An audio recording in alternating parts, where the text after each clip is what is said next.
Hello বন্ধুগণ, তোমরা কেমন আছো? আশা করি ভালো আছো। আমিও ভালো আছি।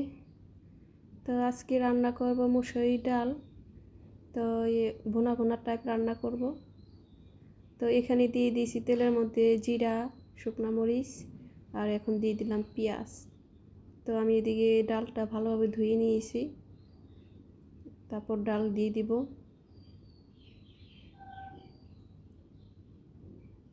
তো সবসময় তো একভাবে ডাল খেতে ভালো লাগে না, মাঝে মধ্যে একটু অন্যভাবে রান্না করলে ভালো লাগে খেতে। তো এইভাবে ডাল রান্না করলে কিন্তু ভীষণ ভালো লাগে খেতে।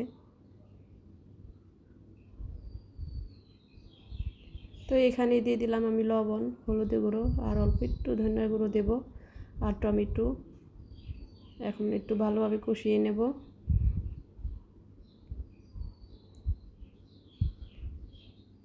আর এখানে রসুনও দেওয়া যায়, আমি রসুন আজকে দিইনি, বেশি করে রসুন দিলে ভালো লাগবে।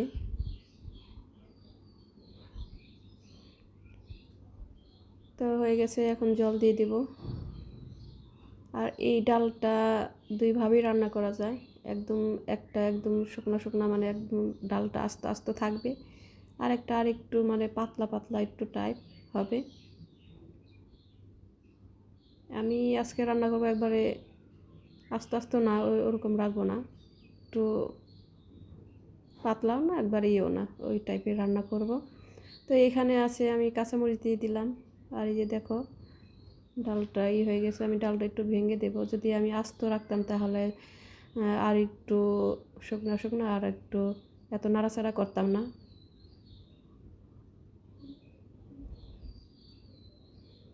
তো লাস্টে ধনিয়া পাতা দিয়ে নামিয়ে ফেলবে, তাহলে ভালো লাগবে খেতে অনেক।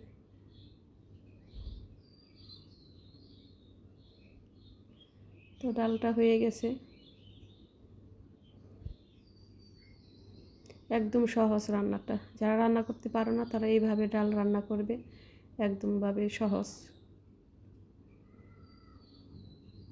আর এখানে আমি আলু ভর্তা করব, তাই পেঁয়াজ বেশি করে ভেজে নেব। আমি আলু ভর্তা ভেজে তারপরে ভর্তাটা বানাবো। এখানে শুকনো মরিচ রেখেছি যাতে মচমচা থাকে, চুলার পাড়ে রেখেছি। আর ওদিকে মিষ্টি কুমড়া আর আলু সিদ্ধ দিয়েছি। তো এই যে হয়ে গেছে। এখন আমি বেশি করে শুকনো মরিচ দিয়ে লবণ দিয়ে ডলে তারপর ভর্তাটা মাখাবো। তো ভর্তা আমি এক এক সময় এক একভাবেই খাই। এক এক সময় আছে কাঁচা পেঁয়াজ, শুকনা মরিচ আর কাঁচা মরিচ দিয়ে মাখিয়ে, সর্ষের তেল দিয়ে মাখিয়ে, ওইটা অন্য স্বাদ। কিন্তু আমি ভেজেই খাই বেশি, আমার কাছে ভাজারটা বেশি ভালো লাগে। তো এই যেভাবে ভর্তাটা বানাইছি এইভাবেই তো ভাত খেতে মনে হয় যে ভাত খাওয়া যাবে পেঁয়াজ ভর্তা দিয়েই। তো মাছ মাংস খেতে খেতে একদমই হয়ে গেছি, এর জন্য ভাবলাম একটু অন্য টাইপ রান্না করি। তো এই আলু ভর্তা, মিষ্টি কুমড়া ভর্তা, ডিম ভাজবো, আরও আছে ভর্তা বানাবো, বাটা করব আর কি।